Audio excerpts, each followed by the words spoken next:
بسم اللہ الرحمن الرحیم۔ السلام علیکم ناظرین، پروگرام الکلام کے ساتھ آپ کا میزبان محمد شیب رضا حاضر خدمت ہے۔ ناظرین کرام، اس پروگرام کے پہلے حصے میں ہم قرآن کریم کی کچھ آیات کو سمجھنے کی کوشش کرتے ہیں، اور دوسرا حصہ ایسے سوالات پہ مشتمل ہوتا ہے جو نوجوانوں کی طرف سے پوچھے جاتے ہیں، جو معاشرے کے مختلف مسائل پر پوچھے جاتے ہیں۔ ہمارے ساتھ شریک گفتگو ہوتے ہیں جناب محمد امان رسول صاحب۔ امان صاحب بہت شکریہ آپ کے وقت کا۔ میری معاونت کے لیے موجود ہیں جناب احمد بلال صاحب۔ احمد بہت شکریہ آپ کے وقت کا بھی۔ امان صاحب، ہم بات کر رہے تھے دو ایسے اشخاص کا، دو نوجوانوں کا، دو باغ والوں کا قصہ جو سورہ کہف کے اندر بیان ہوا ہے، اور ہم نے بات کی تھی کہ کیسے ایک شخص اپنے غرور اور تکبر کی وجہ سے خدا کے عذاب کا باعث بنا، اور دوسرا اپنی اس اعتقاد یا اپنے اس ایمان کی وجہ سے کامیاب ہو گیا۔ اس سے آگے ہم نے آج شروع کرنا ہے، اپنی گفتگو کا آغاز کیجیے گا۔ بسم اللہ الرحمن الرحیم۔ ناظرین کرام، کل ہم نے دو باغ کا جو مالک تھا اس کے حوالے سے بات کی تھی۔ آج اللہ پاک نے چند آیات میں جو فلسفہ زندگی ہے اور زندگی کا جو حقیقی تصور ہے اس کو بیان فرمایا ہے، اور آغاز مثال کے ذریعے سے ہوتا ہے۔ یعنی جیسے کل ہم نے اس بات کو پڑھا تھا کہ اللہ پاک نے رسول اللہ صلی اللہ علیہ وسلم سے یہ فرمایا کہ آپ ان کو یہ مثال دیجئے دو باغ والوں کی، تو وہاں پر ہم نے اس کا ذکر کیا۔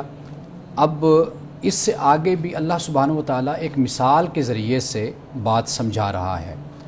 آغاز ہوتا ہے، فرمایا وَضْرِبْ لَهُمْ مَثَلَ الْحَيَاةِ الدُّنْيَا كَمَاءٍ، کہ اے نبی صلی اللہ علیہ وسلم ان کو دنیا کی زندگی کی آپ مثال دیجئے۔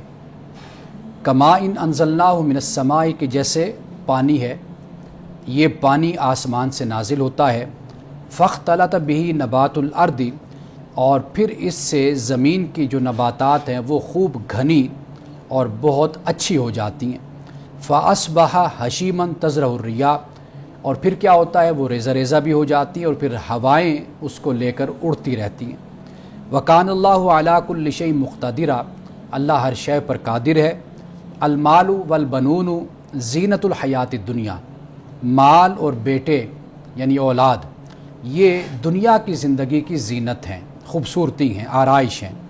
والباقیات الصالحات، اور جو باقی رہنے والے ہیں، خیر من عند ربک، وہ بہتر ہے تیرے رب کے پاس، ثوابا و خیر عملا، ثواب کے طور پر بھی اور توقع کے اعتبار سے بھی وہ بہتر ہے، امید کے اعتبار سے۔ اور پھر اس سے آگے فرمایا وَيَوْمَ نُسَيِّرُ الْجِبَالَ وَتَرَى الْأَرْضَ بَارِزَةً وَحَشَرْنَاهُمْ فَلَمْ نُغَادِرْ مِنْهُمْ أَحَدًا، کہ وہ قیامت کا دن کہ جس دن ہم پہاڑوں کو چلائیں گے اور تم دیکھو گے کہ زمین کو بالکل کھلا ہوا، یعنی بارزہ تم زمین کو دیکھو گے، وَحَشَرْنَاهُمْ فَلَمْ نُغَادِرْ مِنْهُمْ أَحَدًا، اور پھر ہم ان سب کو جمع کریں گے اور پھر ان سب میں سے کسی کو بھی ہم چھوڑیں گے نہیں۔ اور پھر اس کے بعد فرمایا وَعُرِضُوا عَلَىٰ رَبِّكَ صَفًّا، کہ یہ سب لوگ اپنے رب کے پاس صف میں پیش کیے جائیں گے، یعنی کیو کی حالت میں، لائن میں اللہ کے پاس یہ موجود ہوں گے۔ لَقَدْ جِئْتُمُونَا كَمَا خَلَقْنَاكُمْ أَوَّلَ مَرَّةٍ، کہ تم ہمارے پاس آ گئے جس طرح ہم نے تم کو پہلی بار پیدا کیا تھا۔ بَلْ زَعَمْتُمْ أَن لَّن نَّجْعَلَ لَكُم مَّوْعِدًا، بلکہ تم نے یہ گمان کیا کہ ہم تمہارے لیے کوئی وعدہ کا وقت مقرر نہیں کریں گے۔ اور پھر آخری آیت میں بیان فرمایا کہ وَوُضِعَ الْكِتَابُ، اور اس دن پھر رجسٹر رکھا جائے گا، فَتَرَى الْمُجْرِمِينَ مُشْفِقِينَ مِمَّا فِيهِ، اور پھر تم مجرموں کو دیکھو گے کہ اس میں، اس کتاب میں، رجسٹر میں جو کچھ ہے وہ اس سے ڈرتے ہیں۔ وَيَقُولُونَ، اور وہ کہیں گے کہ یا وَيْلَتَنَا، ہائے ہم پر افسوس، مَا لِهَٰذَا الْكِتَابِ، کہ یہ کیسی کتاب ہے، یہ کیسا رجسٹر ہے، لا يغادر صغیرة ولا کبیرة الا احصاها، کہ اس رجسٹر نے تو کچھ بھی نہیں چھوڑا، ہر چیز چھوٹی بڑی اس کے اندر موجود ہے۔ ووجدوا ما عملوا حاضرا، اور جو کچھ انہوں نے کیا ہے وہ سب سامنے وہ پائیں گے۔ ولا یظلم ربک احدا، اور تیرا رب کسی کے ساتھ ظلم نہیں کرنے والا، ظلم نہیں کرے گا۔ اب یہاں پر ناظرین کرام آپ یہ دیکھیے کہ جیسے پہلے ایک واقعہ بیان ہوا ایک شخص کا کہ جو سرکش تھا، مالدار تھا، اور وہ اپنی دولت کو یہ سمجھنے لگا کہ ہمیشہ یہ میرے پاس ہی رہے گی، اور بلکہ اس نے طنزاً یہ بھی کہا کہ اگر مجھے میرے رب کی طرف اگر لوٹایا بھی جائے گا تو میں وہاں پر بھی عیاشی کروں گا اور سہولت کے ساتھ رہوں گا، میرے یہاں پر بھی مزے اور میرے وہاں پر بھی مزے ہیں۔ اب اللہ سبحانہ و تعالیٰ نے جو بات ہمیں یہاں سمجھائی ہے، ایک تو بات یہ ہے کہ انسان یہ دیکھتا ہے کہ یہ ایک ہستی بستی دنیا ہے اور اس میں سب کچھ بڑے بہترین طریقے سے چل رہا ہے، اور یہ اسی طریقے سے چلتی رہے گی دنیا، اور اپنے پاس بھی جو کچھ ہوتا ہے، اپنی جوانی ہے، اپنی صحت ہے، اپنا مال ہے، اس کے بارے میں انسان کا ہمیشہ یہ خیال ہوتا ہے کہ یہ سب کچھ ہمیشہ میرے پاس رہے گا۔ لیکن اللہ پاک نے ایک مثال سے یہ بات سمجھا دی کہ دیکھو کہ جیسے دنیا کی زندگی کی مثال ایسے ہے کہ جیسے آسمان سے پانی اترتا ہے اور پھر زمین جو سی ہے اس کے جو نباتات ہیں وہ ہرے بھرے ہو جاتے ہیں، سرسبز ہو جاتے ہیں، گھنے ہو جاتے ہیں، اور کوئی تصور بھی نہیں کر سکتا کہ ان کا کبھی خاتمہ ہوگا اور یہ زمین چٹیل میدان بن کر رہ جائے گی۔ تو فرمایا کہ اسی طرح انسانی زندگی ہے، اسی طرح انسان کی نوجوانی ہے، اسی طریقے سے انسان کا مال ہے، اسی طرح انسان کی صلاحیت ہے کہ ایک وقت آتا ہے کہ اس پر زوال آتا ہے، اس پر بڑھاپا آ جاتا ہے۔ اور پھر اس کے بعد اللہ پاک نے اس حقیقت کو واضح کر دیا کہ یہ جو دنیا کا مال ہے اور یہ اولاد ہے، یہ سب کچھ یہ دنیا کی زندگی کی زینت ہے، یعنی آرائش ہے، انسان کی شخصیت سمر جاتی ہے، بن جاتی ہے، انسان کی ایک جسے ہم کہتے ہیں کہ رکھ رکھاؤ انسان میں آ جاتا ہے، اور دنیا دیکھتی ہے، اس سے متاثر ہوتی ہے کہ یہ انسان کیسے اولاد اور مال اور اپنی سواری، اپنا گھر، اپنا سب کچھ کس طرح لے کر چل رہا ہے اور کیا کچھ اس کے پاس ہے۔ لیکن اللہ پاک نے یہ فرما دیا کہ یہ سب کچھ اس لیے تمہیں دیا گیا کہ تاکہ تم ایسے اعمال کرو اور ایسی زندگی گزارو تاکہ وہ اعمال تمہارے لیے بخشش و مغفرت کا باعث بنے۔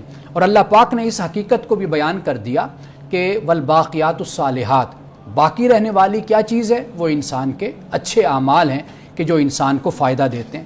اور پھر اس کے بعد اللہ پاک نے قیامت کا نقشہ بھی کھینچ دیا، یعنی جس قیامت کے بارے میں انسان شک کرتا ہے اور گمان اور ظن میں رہتا ہے، تو اللہ پاک نے اس کا نقشہ بھی کھینچ دیا کہ کیا ہوگا۔ فرمایا کہ پہاڑوں کو ہم چلائیں گے، زمین کو بالکل ہم کھول کر رکھ دیں گے، اور پھر اس دن ہم سب کو جمع کریں گے، کوئی بھی پیچھے نہیں رہے گا، اور صف بصف لوگ اللہ پاک کے پاس حاضر ہوں گے۔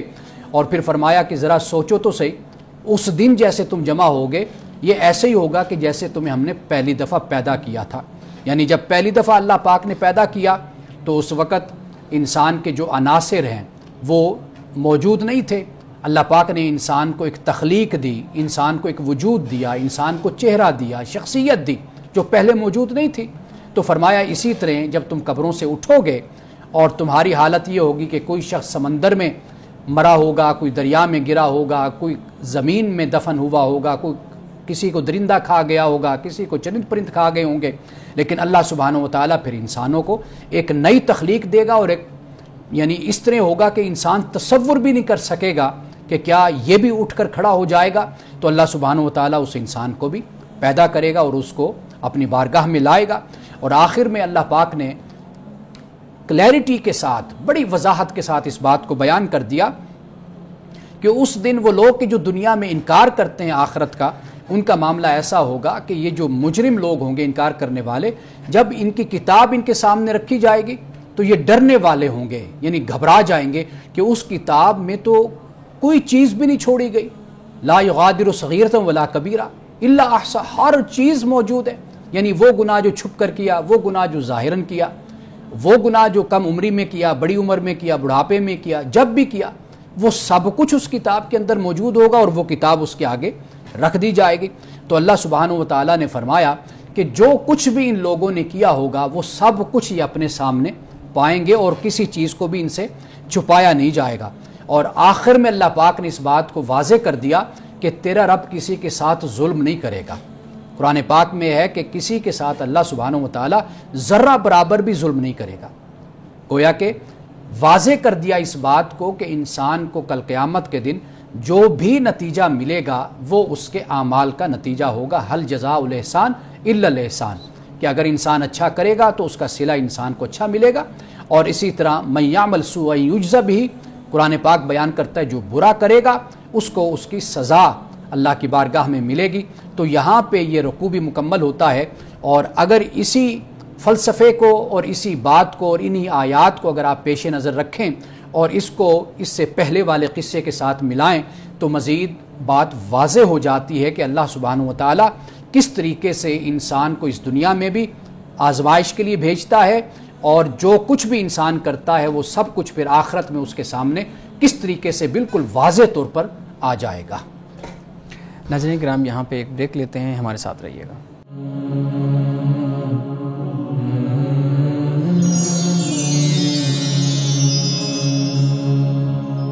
Welcome back. امان صاحب، جو آیات آپ نے بیان کی ہیں ان میں سے سب سے پہلی آیت مثال کے اوپر ہے کہ ان کو مثال جو ہے نا بیان کیجیے گا۔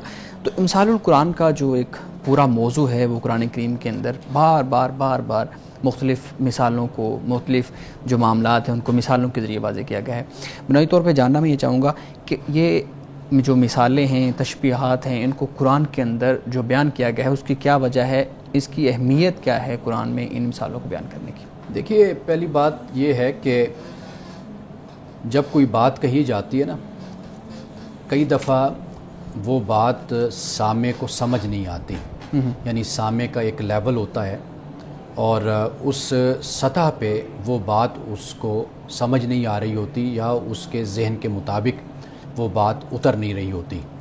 تو یہاں پر بڑی مشکل پیش آ جاتی ہے کہ متکلم اور سامع مخاطب وہ کس طریقے سے ان کے درمیان ایسے یعنی راستہ بنے کہ جس سے وہ آسانی کے ساتھ بات کو سمجھ جائے۔ ٹھیک، اس کے لیے سب سے بہتر طریقہ پھر امثال ہوتی ہیں، مثالیں ہوتی ہیں جو دی جاتی ہیں۔ اور مثال کا جو سب سے بڑا فائدہ ہوتا ہے، مثال جو مفید ہوتی ہے وہ یہ ہے کہ وہ سامع کے لیے بڑی مؤثر ثابت ہوتی ہے۔ یعنی بات کو ایک مثال سے جب بیان کیا جائے تو وہ دل نشیں بھی ہوتی ہے، وہ اس کے دل میں اترنے والی بات بھی ہوتی ہے۔ قرآن مجید نے بھی بہت سی مثالیں دی ہیں، اور پھر یہ ہے کہ رسول اللہ صلی اللہ علیہ وسلم نے بھی بہت سی مثالیں، یعنی احادیث کو ہم پڑھتے ہیں تو وہاں پر ہمیں ملتی ہیں۔ اسی طرح انجیل میں بھی حضرت مسیح علیہ السلام نے بہت سی مثالوں کے ذریعے سے، بلکہ انجیل میں تو بہت ہی زیادہ اس حوالے سے ہمیں امثال ملتی ہیں کہ جو حضرت مسیح علیہ السلام نے لوگوں کو بات سمجھائی۔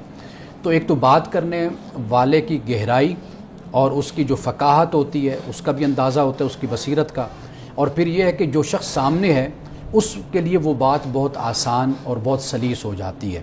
یعنی جیسے آپ دیکھیے کہ قرآن مجید نے کہا کہ مثل الذین ينفقون اموالهم فی سبیل اللہ کمثل حبۃ انبتت سبع سنابل فی کل سنبلۃ مئۃ حبۃ۔ اب آپ دیکھیے کہ کہا کہ مثال اس کی کہ جو خرچ کرتا ہے۔ اب وہ کیسی مثال ہے؟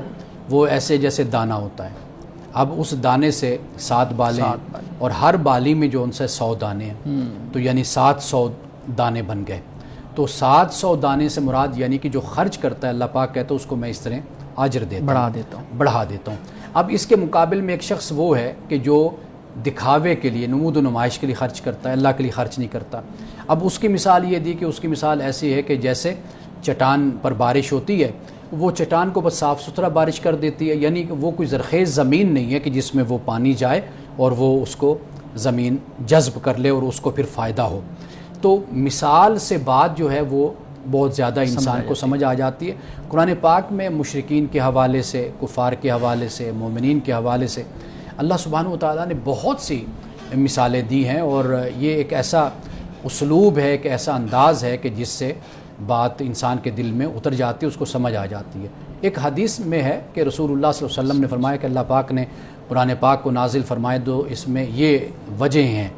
پہلی وجہ جو فرمائی وہ یہ کہ حلال قرآن میں بیان کر دیا، دوسرے حرام کو بیان کر دیا، تیسرا یہ کہ محکم کو بیان کر دیا، محکم آیات ہیں، چوتھا یہ کہ متشابہ کو بیان کر دیا، پانچواں یہ کہ امثال کو اللہ پاک نے بیان کیا۔ تو امثال بھی ایک بڑا بھرپور ذریعہ ہے کہ جس کے ذریعے سے بات لوگوں کے دلوں میں اترتی ہے۔ بالکل صحیح ہے۔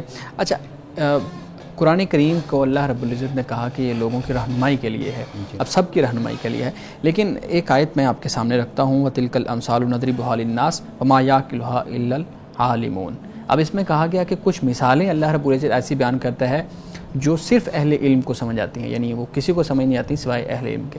تو میں یہ جاننا چاہوں گا کہ کون سی ایسی مثالیں ہیں جو صرف اہل علم کو سمجھ آتی ہیں اور لوگ ان مثالوں کو سمجھنے کے لیے ڈیپینڈنٹ ہیں ان اسکالرز کے اوپر؟ دیکھیے یہاں پر جو عالم کا لفظ ہے نا، علم قرآن جب استعمال کرتے ہیں تو اس سے مراد وہی ہے، یعنی یہ وہ علم ہے کہ جو اس کو سمجھتا ہے کہ یہ خدا کی طرف سے اترا ہے، یہ اللہ کا کلام ہے، کتاب اللہ ہے، وہ پھر ان مثالوں سے سمجھتے ہیں.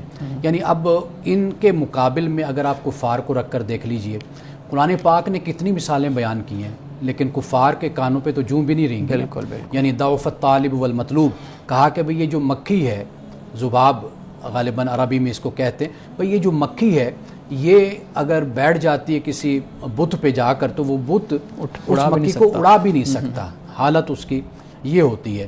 اس طرح کر کے دوسری مثالیں دی. مثال کے طور پر ایک غلام وہ ہے کہ جس کا ایک آقا ہے، ایک غلام وہ ہے کہ جس کے کئی آقا ہیں. تو واضح بات ہے کہ جس کے کئی آقا ہوں تو وہ کوئی اس کی کارکردگی اور اس کی توجہ بہتر نہیں ہوتی، وہ اس بنسبت اس کے کہ جس کا ایک آقا ہے. یعنی اشارہ اس بات کی طرف ہے کہ اللہ سبحانہ وتعالیٰ کی ذات ایک ہے، کہ جیسے حضرت یوسف علیہ السلام نے ان کو کہا تھا کہ ارباب متفرقون خیر ام اللہ الواحد القہار، کہ کیا متفرق خدا بہتر ہیں یا ایک واحد قہار بہتر ہے. تو یہاں پر جو عالمون سے اشارہ ہے وہ اس بات کی طرف ہے کہ جو وحی کا علم رکھتے ہیں، ان کو پتہ ہے کہ یہ اللہ کا کلام ہے، وہ مثالوں سے سمجھ جاتے ہیں کہ اللہ کیا فرمانا چاہتا ہے. یعنی آپ اس کو یوں دیکھ لیجئے نا کہ ان اللہ لا یستحی ان یضرب مثلا ما بعوضۃ فما فوقها، فرمایا فاما الذین یعلمون انہ الحق من ربہم، کہ وہ لوگ جو جانتے ہیں یعنی عالم کہ یہ تو ان کے رب کی طرف سے حق ہے، لیکن وہ جو کافر ہیں فاما الذین کفروا فیقولون ماذا اراد اللہ بہذا مثلا، کہ اللہ تعالیٰ کا اس سے کیا ارادہ ہے، تو اب وہ کافر ہیں. تو یہاں پر یعلمون کا لفظ استعمال ہوا تو گویا کہ یہ وحی کا علم رکھنے والے ہیں نا، ان کو پتہ ہے یہ کہ خدا کا کلام ہے، تو اس لیے وہ کہتے ہیں رب جو نازل کرتا ہے وہ حق اور وہ سچ ہے.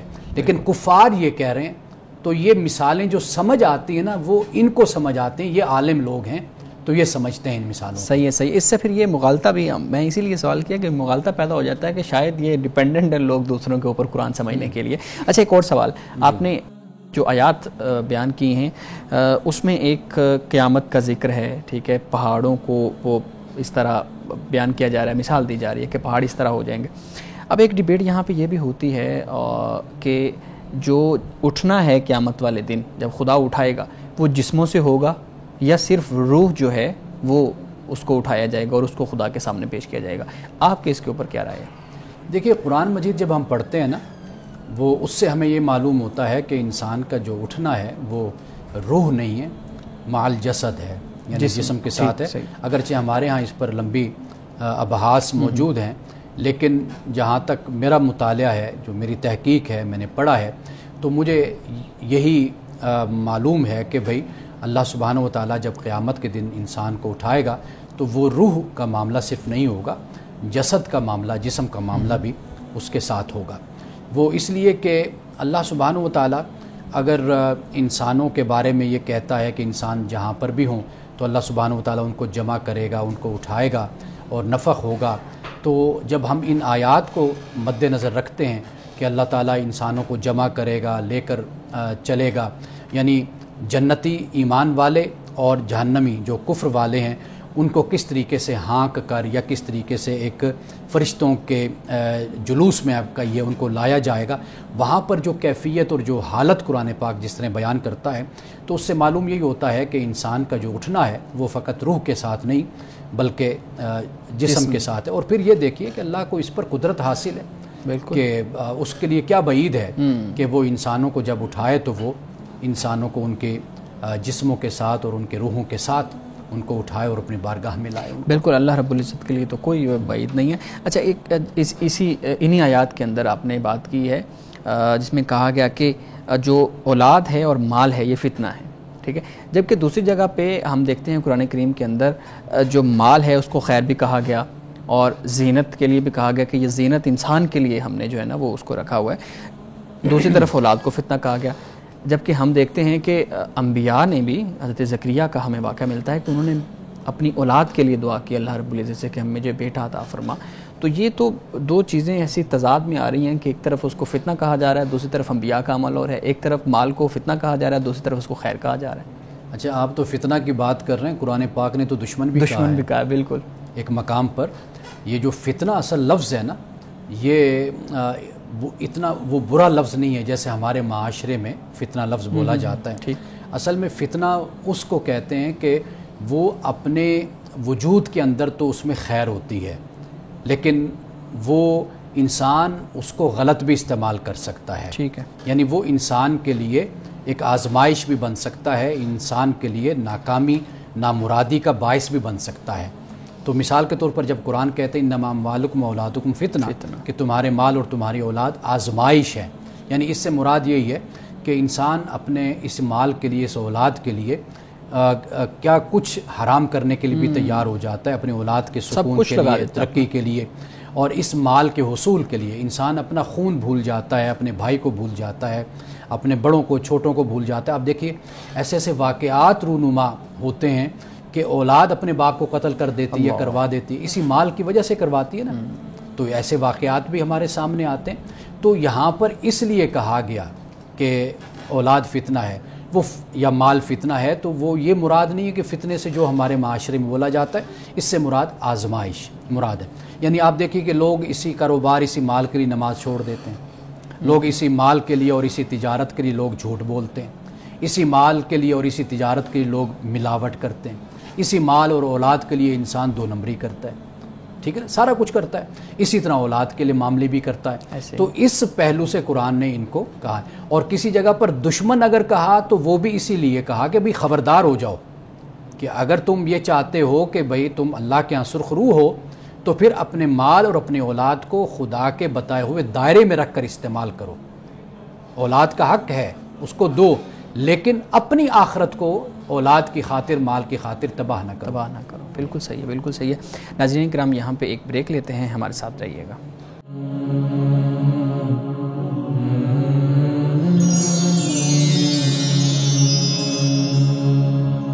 Welcome back. اچھا مولانا صاحب، ہم بات کر رہے تھے اولاد اور مال کو فتنہ قرار دیا ہے، اور اس پہ میں نے آپ کے سامنے بھی رکھا کہ ہمیں قرآن کریم حضرت زکریا کا واقعہ بیان کرتا ہے، اور پھر رسول اللہ صلی اللہ علیہ وآلہ وسلم اپنی اولاد کے ساتھ کتنا پیار اور محبت، کہ اپنے بچوں کی جو وفات ہے اس کے اوپر آپ کے آنسو نکل آئے، پھر اپنی بیٹی کے لیے کھڑے ہو جاتے ہیں۔ تو اچھا، میں یہ سمجھنا یہ چاہ رہا ہوں کہ کہاں پہ جا کے یہ اولاد فتنہ وہ سٹیج پہ آ جاتی ہے کہ انسان کے لیے یہ جو آیت ہے کہ مال اور اولاد فتنہ ہے، یہ آیت جو ہے نا وہ پوری ہو جائے، تو کس سٹیج پہ آ کے یہ چیز ہو جاتی ہے؟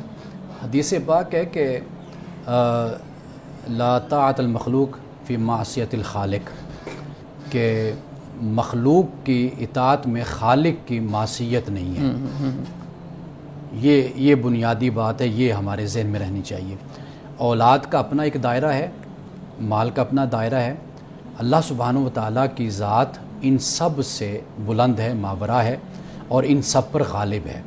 یعنی ہم نے اولاد اور مال کو بھی اگر ہم نے دیکھنا ہے تو وہ خدا کے دیے ہوئے حکم کی روشنی میں دیکھنا ہے، کہ کہاں پر ہم اللہ تعالیٰ کے حکم کی عدولی کرتے ہیں، کہاں پر نافرمانی کرتے ہیں، اور کہاں پہ ہم اللہ تعالیٰ کے حکم کی فرما برداری کر رہے ہیں۔ تو وہ جو قرآن پاک نے کہا نا کہ قل ان کان آباؤکم وابناؤکم وازواجکم وعشیرتکم واموال اقترفتموها وتجارۃ تخشون کسادها ومساکن ترضونها احب الیکم من اللہ ورسولہ۔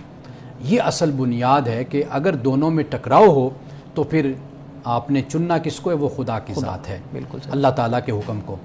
اس کے لیے بنیادی بات یہ ہے کہ مسلمان اپنی تربیت کرے۔ قرآن نے کہا قد افلح من زکاہا وقد خاب من دساہا، کامیاب وہ ہوا جس نے اپنا تزکیہ کیا، اور نقصان میں وہ رہا کہ جس نے اپنے نفس کو گندہ کر لیا، پراگندہ کر لیا۔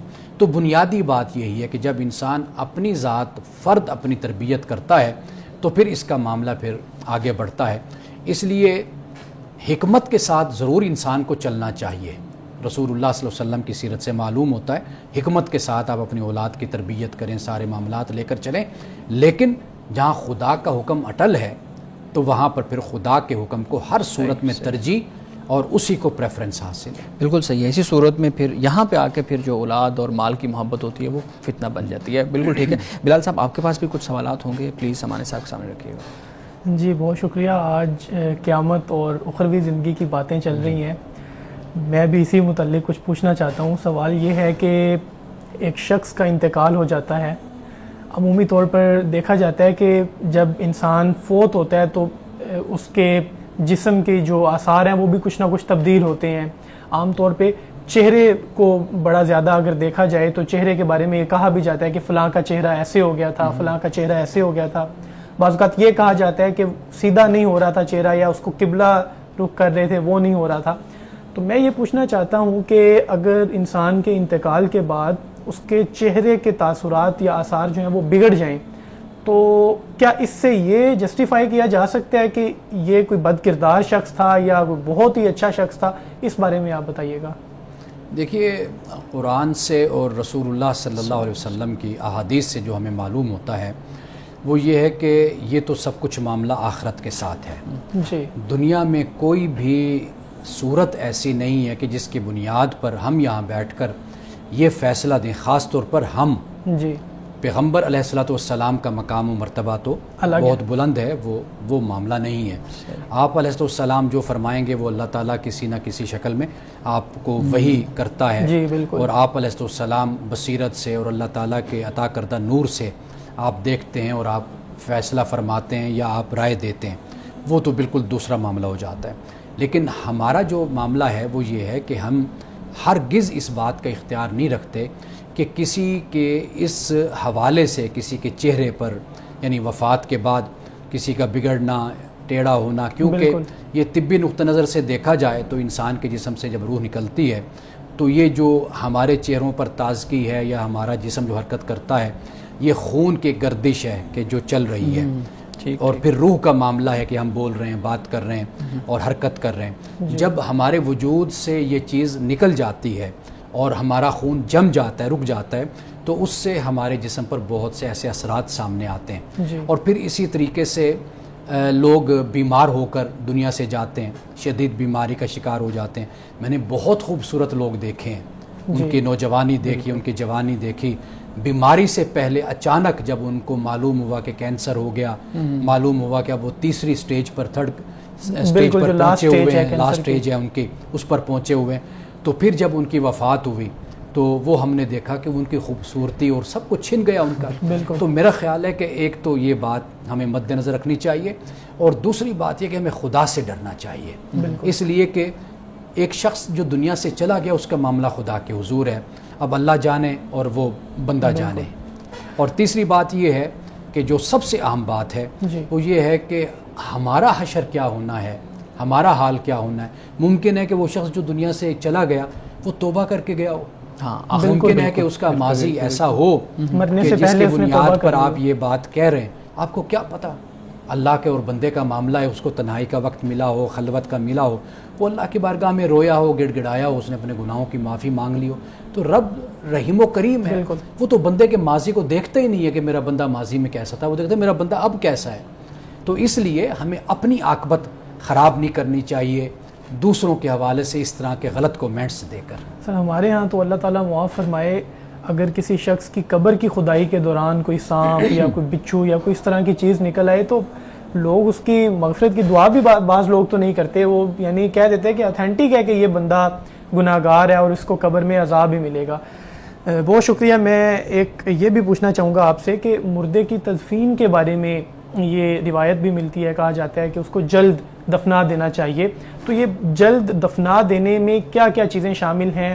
یعنی بعض اوقات تو میں نے یہ بھی دیکھا ہے میت کو لے کر بھاگا جاتا ہے, اور بعض اوقات یہ دیکھا ہے کہ کسی کا بھی انتظار نہیں کیا جاتا اور اس کو جلد دفنایا جاتا ہے. اس بارے میں وضاحت کیجیے. دیکھیے, اس کا جو معاملہ ہے نا وہ یہ ہے کہ جب جلد کی بات حدیث پاک میں آتی ہے, حضور علیہ السلام نے فرمایا ایک بات تو یہ کہ انسان کا اب تعلق اس دنیا سے کٹ گیا, ٹھیک ہے, اور اب اس کے اعمال کا سلسلہ منقطع ہو گیا. اب یوں سمجھیے کہ اب یہ اس دنیا کا باشندہ نہیں رہا, اب یہ اگلی دنیا کا باشندہ ہو گیا. تو لہٰذا ایک تو سلسلہ ختم.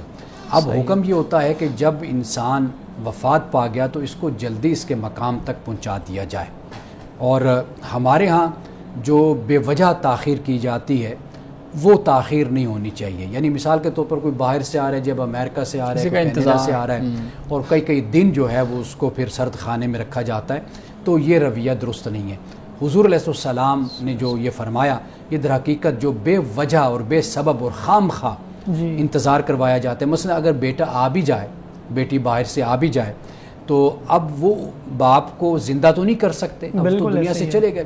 اب وہ آ بھی جائیں گے مثال کے طور پر, تو اب وہ باپ کے اگر قبر بھی ہوگے تو قبر پر دعا کر دیں گے, فاتح خوانی پڑھ دیں گے, ٹھیک ہے نا. یہ جو ہے یہ تو کیا جا سکتا ہے, لیکن خام خواہ کا انتظار وہ نہیں ہونا چاہیے. اور دوسری بات جو سب سے عام بات ہوتی ہے وہ یہ ہے کہ لاش کا جسم کے خراب ہونے کا بھی ایک بہت بڑا مسئلہ ہوتا ہے, خاص طور پر پیٹ کا پھول جانا, اور اس سے یعنی کافی مسائل آگے پیدا ہوتے ہیں. گرمی بہت زیادہ ہوتی ہے وہاں پر یہ مسائل ہیں, تو لہٰذا اس چیز کو اس طریقے سے حل کیا جانا چاہیے کہ جیسے انسان وفات پائے, اور کوشش اسی بات کی ہونی چاہیے کہ اس کو جلد ہی اس کی تدفین کر دی جائے. عام طور پہ یہ بھی دیکھا جاتا ہے کہ کوئی بڑی شخصیت اگر انتقال کر گئی ہے تو اس کے جنازے میں لوگ آئے جا رہے ہیں, بہت سے لوگ جنازے کے لیے کھڑے ہو چکے ہیں, صف بندی ہو چکی ہے, لیکن پیچھے ابھی اور ہجوم بھی آ رہا ہے. تو اس طرح کے معاملات میں بھی دیکھا گیا ہے. اور خاص طور پر امام صاحب پھر جنازہ پڑھانے سے پہلے کوئی 10 منٹ 15 منٹ کا خطاب کرتے ہیں, تو جو کھڑے ہیں ان کو مزید تاخیر بھی ہوتی ہے. تو یہ بھی ایک بڑا اگر جنازے کے موقع پر اگر کوئی گفتگو کرتا ہے تو اس میں کوئی حرج نہیں ہے.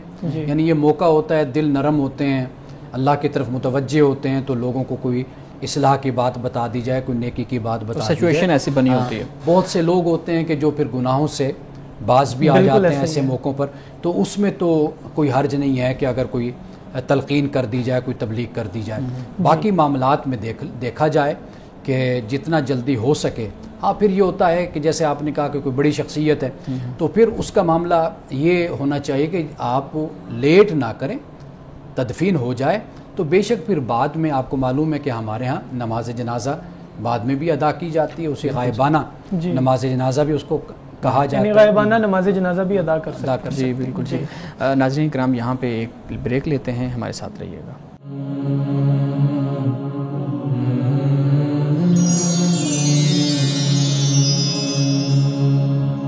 Welcome back. بلال صاحب, سوالات مزید مان صاحب. جی بہت شکریہ.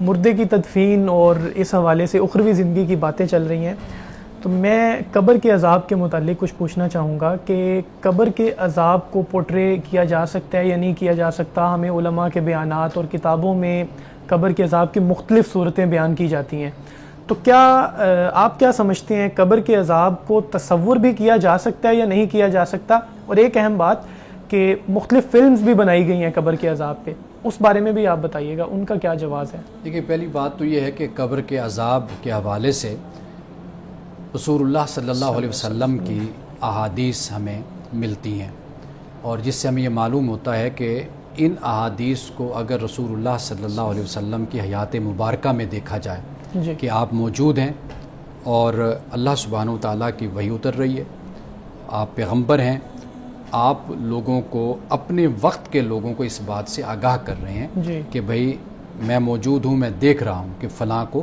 یہ عذاب ہو رہا ہے, فلاں کو یہ عذاب ہو رہا ہے. ایک تو یہ بات ہمیں حدیث پاک سے ملتی ہے.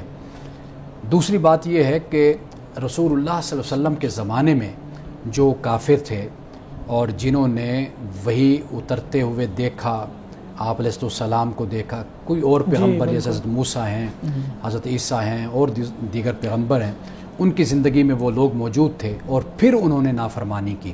تو قرآن پاک فرعون کے بارے میں یہ بیان کرتا ہے کہ دن رات آگ کو پیش کیا جانا, جہنم کو, یہ قرآن پاک میں اس حوالے سے ملتے ہیں. یعنی ایک بات وہ ہے کہ جو بالکل کلیئرٹی کے ساتھ کیٹیگوریکلی موجود ہے اس پیغمبر کی زندگی میں, جو وہ پیغمبر موجود ہے, تو اس نے بتایا کہ بھئی دیکھو اگر تم یہ کرو گے تو تمہارے ساتھ یہ ہوگا. اور جو چلے گئے, اگر کوئی زندگی میں کوئی نافرمانی یا کوئی ایسا معاملہ تھا, تو وہ قبر کی زندگی سے پھر پیغمبر نے آگاہ کر دیا, بتا دیا کہ بھئی ایسا ہوگا. ایک بات تو یہ ہوگی. دوسری بات یہ ہے کہ قرآن پاک قیامت کا جب نقشہ بیان کرتا ہے تو وہاں پر ہمیں یہ معلوم ہوتا ہے کہ بعد لوگ جب اٹھیں گے قبروں سے, وہ کوئی کہے گا کہ ایک دن ہم اس حال میں رہے, کوئی کہے گا ہم آدھا دن اس حال میں رہے, کوئی اس سے بھی زیادہ مدت قرآن پاک نے اس کو بیان کیا ہے۔ ہم جب یہ ساری احادیث اور قرآن کی آیات کو مد نظر رکھتے ہیں تو ہمیں ایک تو اندازہ یہ ہوتا ہے کہ رسول اللہ صلی اللہ علیہ وسلم کی زندگی سے متعلق، آپ کے حیات مبارکہ میں جو لوگ کافر تھے یا کوئی غلطی، کوئی جس کی طرف رسول اللہ متوجہ کرنا چاہتے تھے کہ یہ بڑا گناہ ہے، اس سے تم اپنے آپ کو بچاؤ، تو اس سے آگاہ کر دیا گیا۔ ایک تو یہ بات ہمارے سامنے آ جاتی ہے۔ ہمیں یہ بھی معلوم ہوتا ہے کہ بھئی ایسے لوگ بھی ہوں گے کہ قیامت کے دن وہ اٹھائے جائیں گے اور ان کا سارا وقت ایسے گزر جائے گا جو ایک دن کی طرح یا آدھے دن کی طرح ہوگا۔ لیکن میں اپنی طرف سے ایک بات جو میں سمجھا ہوں، جو مجھے سمجھ آتی ہے، وہ یہ ہے کہ جیسے ایک شخص ہوتا ہے نا کہ جس نے امتحان کی بڑی اچھی تیاری کر رکھی ہوتی ہے اور ابھی وہ ایگزامینیشن ہال میں داخل نہیں ہوتا، ایگزامینیشن ہال میں داخل ہونے سے پہلے اس کی کیفیت وہ دیکھ لیں آپ، یا یوں سمجھ لیجئے کہ ایگزامینیشن ہال میں پیپر دے کر جب وہ آ جاتا ہے، رزلٹ 2 مہینے بعد 4 مہینے بعد آتا ہے، اب اس کی جو کیفیت ہوتی ہے نا، اس کو پتہ ہوتا ہے، وہ جس اذیت سے گزر رہا ہوتا ہے کہ بھئی میرا رزلٹ اچھا نہیں آنا کیونکہ میں نے اپنا کوئی تیاری نہیں کی تھی، کوئی محنت نہیں کی تھی، میں ایسے ہی پیپر دے کر آ گیا تھا، اب اس کی کیفیت تو ہے نا۔ اسی طرح وہ شخص کے جس نے بہت اچھے طریقے سے تیاری کی ہے اور وہ جب رزلٹ آتا ہے اس کو کچھ نہ کچھ اپنا اندازہ ہوتا ہے کہ یار میں انشاءاللہ اچھے نمبروں سے یا میں پاس ہو جاؤں گا، میں نکل جاؤں گا۔ اب یہ دونوں کیفیتیں ہیں۔ انسان جب مرتا ہے تو ایسے لگتا ہے کہ یہ جو وقت ہے قیامت تک کا اور اس دنیا سے جانے کا، یہ کچھ اسی طرح کا وقت ہوتا ہے کہ انسان اپنی اس زندگی پر جب نظر ڈالتا ہے اس کو پتہ ہوتا ہے کہ بھئی میں کیا کرتا رہا ہوں اور میں نے کیا نہیں کیا، تو اس کی روشنی میں وہ خوش بھی ہوتا ہے ایک لحاظ سے، یعنی کہ وہ شخص کے جو ایمانداری سے اور اچھی زندگی ایمان اور عمل صالح سے گزارتا ہے وہ مطمئن بھی ہوتا ہے کسی حد تک، اور اسی طریقے سے وہ شخص کے جو نافرمانی کرتا ہے، فسق و فجور کرتا ہے، وہ جس کیفیت میں ہوتا ہے وہ اسی کیفیت میں اپنے اس برزخ میں وہ گزرتا رہتا ہے۔ تو مجھے ایسا لگتا ہے کہ اس سے مراد شاید یہی وہ زندگی ہے، یہ وہی معاملہ ہے کہ جو ان دونوں انسانوں پر اس حال میں اور اس اوقات میں اور اس زمانے میں گزرتا ہے اور گزرے گا۔ سر آپ کی نا بات سے ایک سوال ذہن میں آ رہا ہے، قیامت کے دن حساب کتاب ہونا ہے اور جس کے نیک اعمال زیادہ ہوں گے وہ جنت میں جائے گا، جس کے نیک اعمال کم ہوں گے، برائیاں زیادہ ہوں گی، ان کو جہنم میں ڈالا جائے گا۔ سوال یہ ذہن میں پیدا ہوتا ہے کہ یہ تو فیصلہ قیامت کے دن ہونا ہے، اب ایک بندہ جس کے نیک اعمال زیادہ ہوں گے اس نے جنت میں جانا ہے، کیا قبر میں اس کو عذاب ملے گا اس کی برائیوں کے بدلے؟ دیکھیں جس شخص نے جانا ہے جنت میں، جی جن کے نیک اعمال زیادہ ہیں، اس سے اگر کوئی معاملہ ہوا، آپ نے اصل میں میری پہلی گفتگو اس پر فوکس نہیں کیا، کافی حد تک جواب تھا، ہاں اس پر اگر آپ توجہ کریں نا، میں تو آپ کو یہ بتایا، اسی گفتگو سے سوال ذہن میں یہی آیا کہ جو یہ معاملہ ہے اس کا تو نتارہ قیامت کے دن ہی ہونا ہے، ایسے ہی کہ جو بھی صورت ہے، لیکن انسان کا اطمینان، عدم اطمینان، انسان کی پریشانی اور انسان کا اپنے کردار کی روشنی میں، اخلاق اور ماضی کی روشنی میں اس کا پریشان ہونا، یہ شاید یہ وہ تکلیف ہے، وہ اذیت ہے جس سے ایک مرنے والا قیامت تک گزرتا رہتا ہے اور اس خوشی میں بھی وہ اپنا وقت گزارتا ہے۔ آخری سوال میں پوچھنا چاہوں گا، ہمیں یہ بھی روایات ملتی ہیں کہ فلاں شخص بغیر حساب و کتاب کے جنت میں جائے گا، اور شہداء کے بارے میں بھی روایات ملتی ہیں۔ اب سوال تھوڑا سا اسی سے ریلیٹڈ ہے، لیکن یہ ایک سوال پیدا ہوتا ہے ذہن میں کہ جن لوگوں نے بغیر حساب و کتاب کے جنت میں جانا ہے پھر ان کے ساتھ کیا معاملہ ہوگا قبر میں؟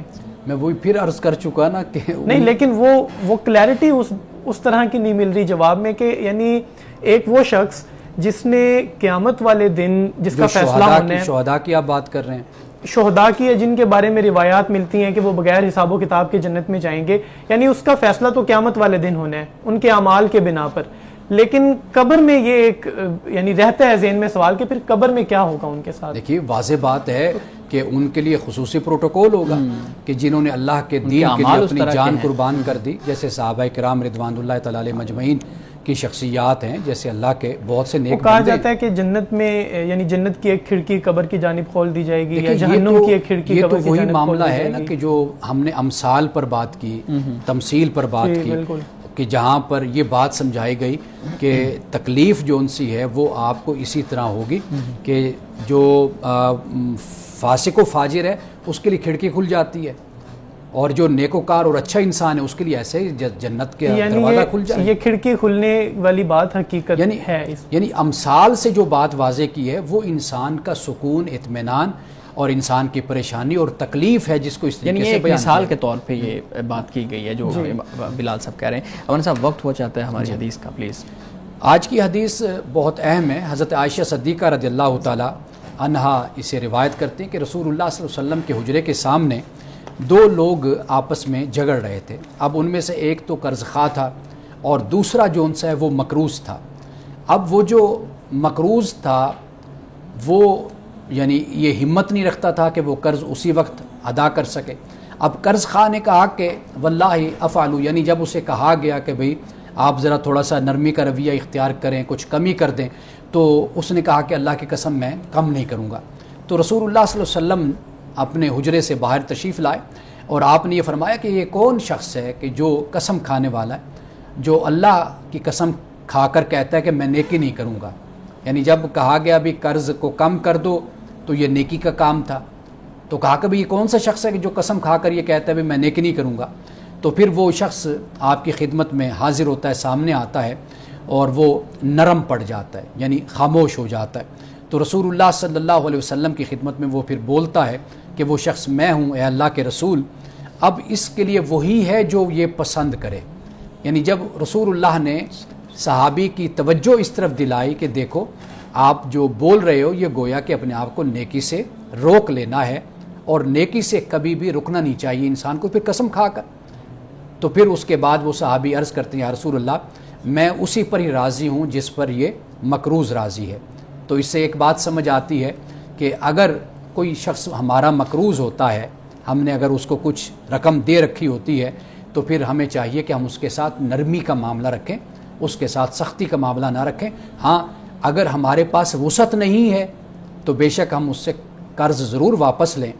اگر وسعت ہے تو پھر ہمیں چاہیے کہ اس کے قرض میں ہم کمی کر دیں، کیونکہ کمی کرنے پہ اللہ سبحانہ و تعالیٰ انسان کو رزق میں، دولت میں اور مال میں وسعت عطا فرماتا ہے. بہت شکریہ مانند صاحب، مدلل انداز میں آپ نے قرآن کریم کی آیات کا منشا بیان کیا، حدیث بیان کی. بہت شکریہ بلال صاحب آپ کے سوالات کا. ناظرین کرام، اس دعا کے ساتھ پروگرام کا اختتام کریں گے.